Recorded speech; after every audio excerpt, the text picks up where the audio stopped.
প্রণাম মুনিবর, আপনাকে স্বাগত জানাই। আসুন।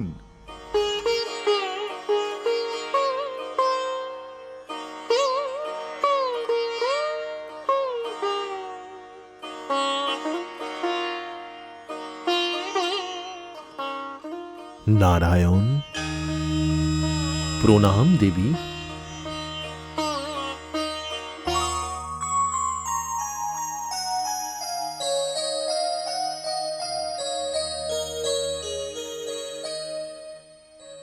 বেশ রাজন, যেমন আপনার ইচ্ছা মুনিবর, চলুন। নারায়ণ নারায়ণ।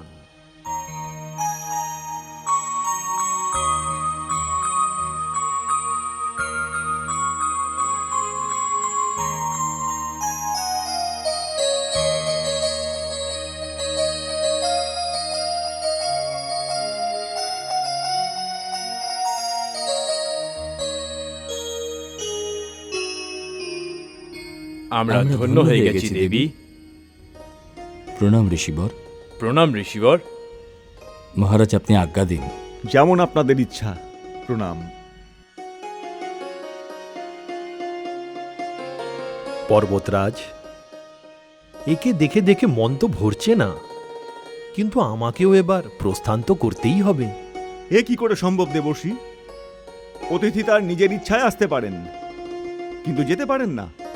আমার রাজ্যের সর্বত্র উৎসবের আয়োজন করা হয়েছে। আমার কন্যার নামকরণের উৎসব অনুষ্ঠান হবে। আপনাকে আমার মিনতি স্বীকার করে থাকতেই হবে দেবর্ষি। যেমন দেবী ভবানীর ইচ্ছা। আমিও দেখব, আমিও দেখব, আমিও দেখতে চাই। এসো পুত্রী, দেখো। মাতাশ্রী, এর নাম কি রেখেছো? পুত্রী, এখনো ওর নাম রাখা হয়নি। দেবর্ষি নারদ, এ আমার জ্যেষ্ঠ কন্যা গঙ্গা। হে গঙ্গা, যতক্ষণ না ওর নামকরণ করা হচ্ছে, তুমি একে পার্বতী বলে ডাকতে পারো। এই দেখো, দেবর্ষি নারদ তো এর নামকরণও সম্পূর্ণ করে দিলেন। পার্বতী। আহা, কি সুন্দর নাম। কেন হবে না? পর্বতের পুত্রীকে তো পার্বতী বলা হবে। পার্বতী। মহারাজের জয় হোক, মহারাজের জয় হোক। প্রসিদ্ধ জ্যোতিষী মহারিষি ভৃগুরের শিষ্য আনন্দ বৃদ্ধি এসছেন। সৈনিক, ওনাকে সম্মানের সাথে ভেতরে এনে বসাও। যথ আজ্ঞা মহারাজ। দেবর্ষি নারদ, আমায় আজ্ঞা করুন। পার্বতী তোমার নাম, পার্বতী তোমার নাম।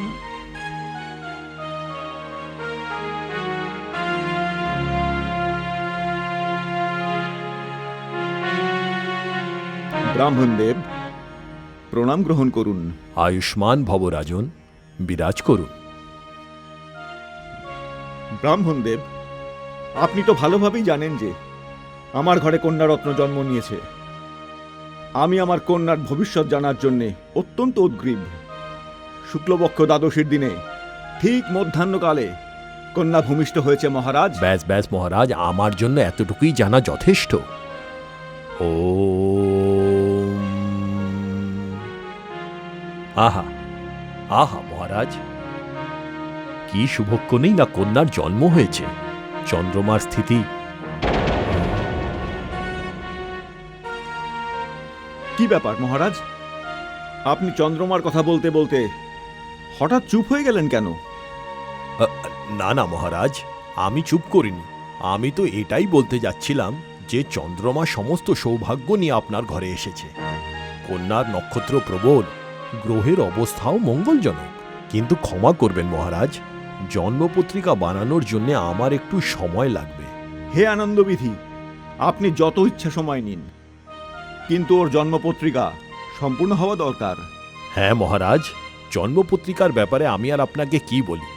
এমন মনে করুন যে আপনার ঘরে সাক্ষাৎ স্বয়ং ভবানী জন্মগ্রহণ করেছেন। এ কি সত্য হে দেব? হ্যাঁ মহারাজ। মহারাজ, এবার আজ্ঞা দিন, আমি দুদিন পর জন্মপত্রিকা নিয়ে স্বয়ং চলে আসব। আপনাকে অসংখ্য ধন্যবাদ ব্রাহ্মণদেব। আয়ুষ্মান ভব। চলো শিষ্য।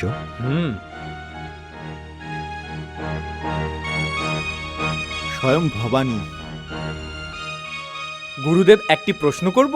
হ্যাঁ হ্যাঁ, নিশ্চয়ই। গুরুদেব, গিরিরাজ কন্যার জন্মপত্রিকা করতে করতে আপনি থেমে গেলেন কেন? কারণ এই জগতে এক প্রবল প্রতাপী অসুরের জীবনের সুতো এই জন্মপত্রিকার সাথে জুড়ে আছে। অর্থাৎ গুরুদেব? আমরা সেখানেই যাচ্ছি বৎস। গুরুদেব, আমরা কোথায় চলেছি? আমরা সেখানে যাচ্ছি বৎস যেখানে তোমার প্রশ্নের উত্তর রয়েছে। কশ্যপদিতির পুত্র, অসুর সম্রাট, দেবরাজ ইন্দ্রের ভ্রাতারকাসুর, মহাশক্তিশালী প্রতাপী মহারাজ তারকাসুরের কাছে।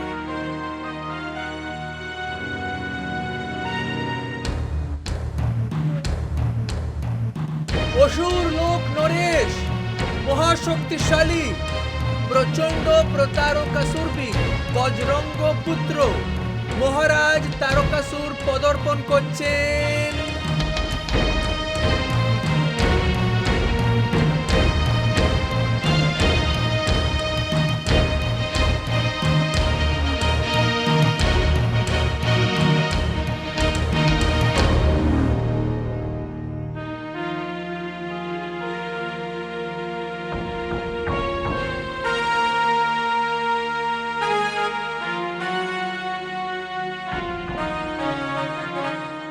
মহারাজের জয় হোক। এক মহান জ্যোতিষী, ভৃগু সন্তানের মহান আচার্য পণ্ডিত আনন্দ বৃদ্ধি আপনার সাথে দেখা করতে চান। ওনাকে সম্মানের সাথে নিয়ে এসো। যথাজ্ঞা মহারাজ।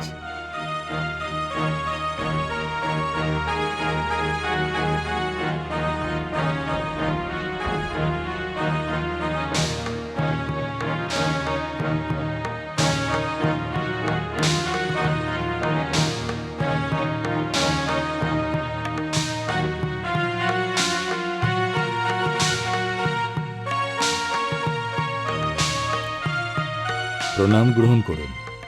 আয়ুষ্মান ভব। বলুন ব্রাহ্মণদেব, নিয়ম অনুসারে তো আপনাকে অসুরের কাছে নয়, দেবতাদের কাছেই যাওয়া উচিত। মহারাজ, আমি একজন জ্যোতিষী, আর নিয়ম অনুসারে আমাকে যেখানে আসা উচিত আমি সেখানেই এসছি। তাহলে এখানে আসার কোনো বিশেষ কারণ হবে? আপনি যথার্থই বলেছেন মহারাজ। কি সেই কারণ? মহারাজ, কাল আমি পর্বতরাজ হিমালয়ের নবজাত কন্যার জন্মপত্রিকা তৈরি করছিলাম। আমি জন্মকুণ্ডলিতে স্পষ্ট দেখেছি যে পর্বতরাজের এই কন্যা আপনার কাল হয়ে ধরণীতে এসেছে। অর্থাৎ মহারাজ, এই কন্যা আপনার মৃত্যুর কারণ হতে পারে। আপনি জ্যোতিষী, সেই কারণে আমি আপনার সম্মান করছি। আপনি বোধ হয়ে মহারাজ তারকাসুরের রক্ষাসুরের সম্পর্কে অবগত নন। আমি জানি মহামন্ত্রী, ভালোভাবেই জানি। মহারাজ তারকাসুরের মহিমার সামনে আমি নতজানু হই। ওনার বীর্য, ওনার নীতির আমি প্রশংসা করি। এই জন্যই তো কালের হাত থেকে রক্ষা করতে আমি এখানে এসেছি। এ কথা আমি নয়, আমার জ্যোতিষ বিদ্যা বলছে। জ্যোতিষাচার্য, আমি আপনার কথাগুলো এক বর্ণও বিশ্বাস করলাম না। কথায় বলে ভাগ্যের রচয়িতা স্বয়ং ব্রহ্মা। তাহলে আপনি ব্রহ্মার লেখা কিভাবে পড়তে পারেন, যা সকলের মাথায় কোন অদৃশ্য ভাষায় লেখা থাকে? ক্ষমা করবেন মহারাজ, এই বিদ্যাকেই তো জ্যোতিষবিদ্যা বলে, আর আমি নিজের এই বিদ্যার ওপর পূর্ণ আস্থা রাখি। কিন্তু আমি বিশ্বাস করি না।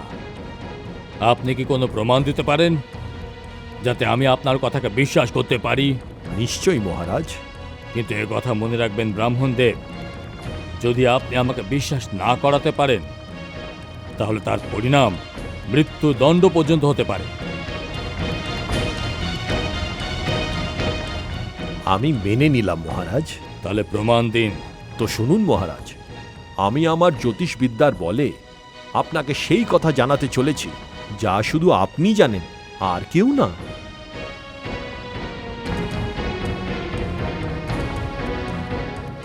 আমি জানতে চাই, কি সেই কথা? সে কথা হলো মহারাজ, যে ব্রহ্মদেব আপনাকে বর দিয়েছিলেন যে আপনার মৃত্যু ভগবান শিবের পুত্রের হাতেই হবে, আর সেই পুত্র 7 মাসের হবে। বলুন মহারাজ, আমি সত্য বলছি কি না? হ্যাঁ ব্রাহ্মণ দেবতা, এ কথা সত্য। আপনার প্রতি আমি যে শব্দ উচ্চারণ করেছি তার জন্য আমি সত্যি ক্ষমা প্রার্থী। আপনি সত্যিই বিদ্বান, মহান জ্যোতিষী। আপনি যেসব বললেন তার প্রতিটি কথা সত্যি। ব্রহ্মদেব আমাকে এই বরই দিয়েছেন যে শিবের 7 মাসের পুত্রই আমাকে মারতে পারবে। কিন্তু বিশ্ব সংসার এটাই জানে যে সতীর দেহ রাখার পরে ভগবান শিব যেভাবে সমাধিতে লীন হয়ে আছেন, ওনাকে সেই অবস্থা থেকে বের করে আবার সাংসারিক করে তোলা কঠিনই নয়, অসম্ভব। আর ভগবান শিবের পুত্র তো তখনই হবে না যখন তিনি পুনরায় বিবাহ করবেন। মহারাজ, আমার জ্যোতিষজ্ঞান এই কথা বলছে যে পর্বতরাজ কন্যা পার্বতী ভগবান শিবকে এই অবস্থা থেকে বের করে আনবে আর ওনাকে সাংসারিক আকর্ষণের প্রেরণা জাগাবে। পর্বতরাজের এই কন্যাই ভগবান শিবের অর্ধাঙ্গিনী হবেন আর এনারই পুত্র। ব্যাস ব্যাস ব্রাহ্মণদেব, কি চান আপনি? যে আমার মতো এক মহাবীর পরাক্রমী সম্রাট তারকাসুর স্বয়ং গিয়ে ওই সদ্যজাত ছোট্ট কন্যাকে নিজের হাতে বধ করি?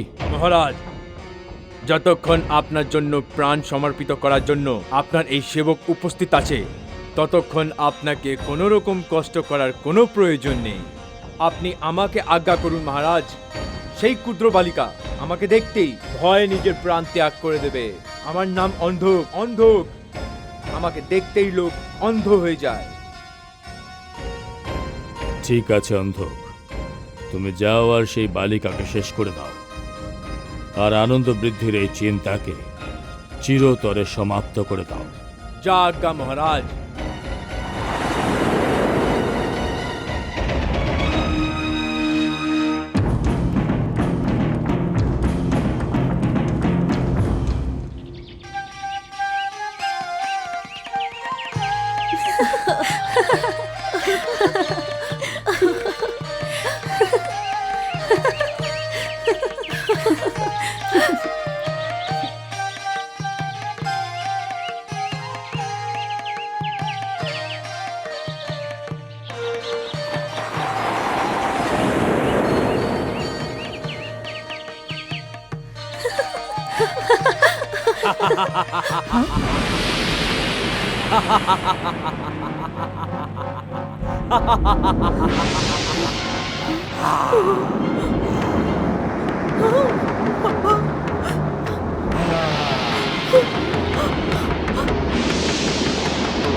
কে তুমি?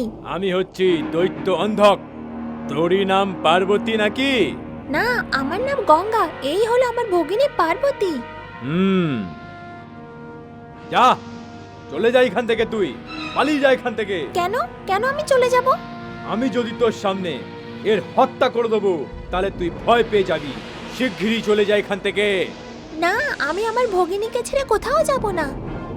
তুই এত ভয়ঙ্কর, আমার ভগিনী দেখে ভয় পেয়ে যাবে। তার মানে কি তুই এখান থেকে যাবি না? না। আচ্ছা। আচ্ছা।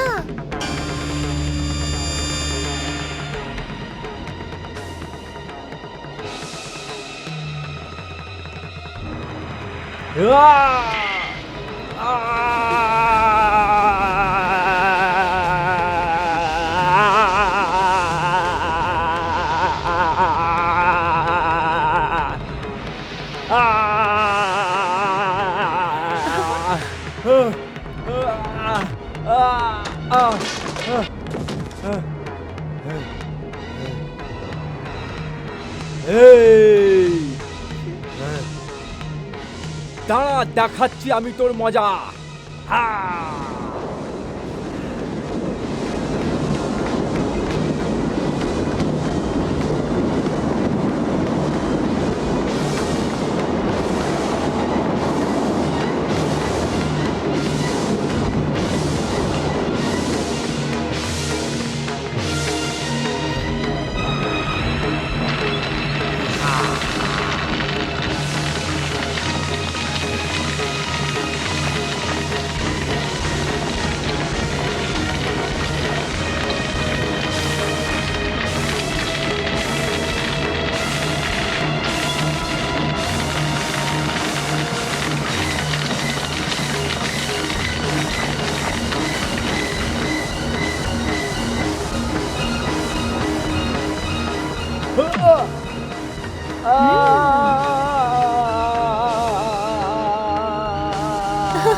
আয় এদিকে আয় আয়।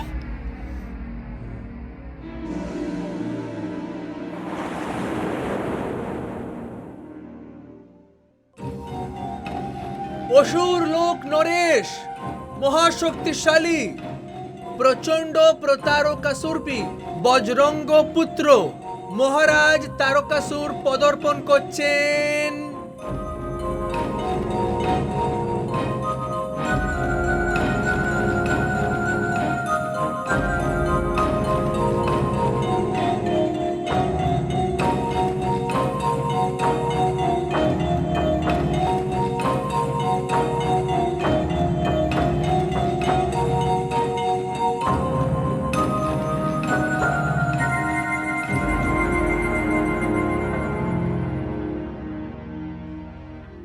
গঙ্গা, পার্বতী, আমার পুত্রী গঙ্গা।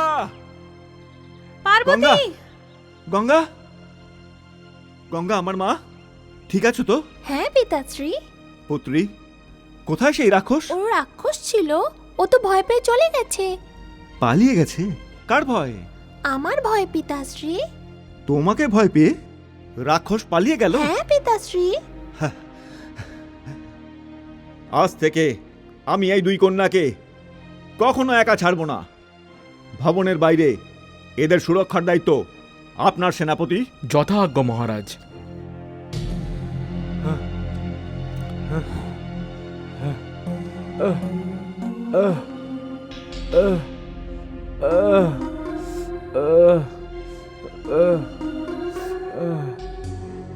প্রণাম মহারাজ। তোমার কি হয়েছে অন্ধক? ওই কন্যার বোধ করতে তোমার এত আঘাত লাগলো অন্ধক? না সেনাপতি মহাশয়, ওই কন্যা অবধি তো আমি পৌঁছতেই পারিনি। কি? হ্যাঁ সেনাপতি মহাশয়, ওই কন্যার দোলনার কাছে ওর বড় বোন গঙ্গা দাঁড়িয়েছিল। যখন আমি ওই কন্যার হত্যা করতে এগিয়ে গেলাম, তখন আমাকে গঙ্গার মুখোমুখি হতে হলো। আর সে আমার সমস্ত মায়াবী শক্তির সর্বনাশ করে দিল মহারাজ। এসব তুমি কি বলছো অন্ধক? আমি যথার্থই বলছি মহারাজ। ও আমায় দেখে এগিয়ে এলো, তো মনে হলো যে যে কেন মহাসাগর আমার দিকে এগিয়ে আসছে। আর সেই সাগর আমাকে এত দূরে ছুঁড়ে ফেললো যে আমি এক গাছের সাথে গিয়ে ধাক্কা খেলাম। তারপরের আমার অবস্থা আপনি তো দেখতেই পাচ্ছেন মহারাজ। না, এ হতে পারে না অন্ধক। এই হারের বিলাপ করার চেয়ে ভালো ছিল যে এখানে না এসে তুমি ওখানে আত্মহত্যা করে নিতে। মহারাজ, না, আমি তোর মতো কাপুরুষের মহারাজ হতে চাই না।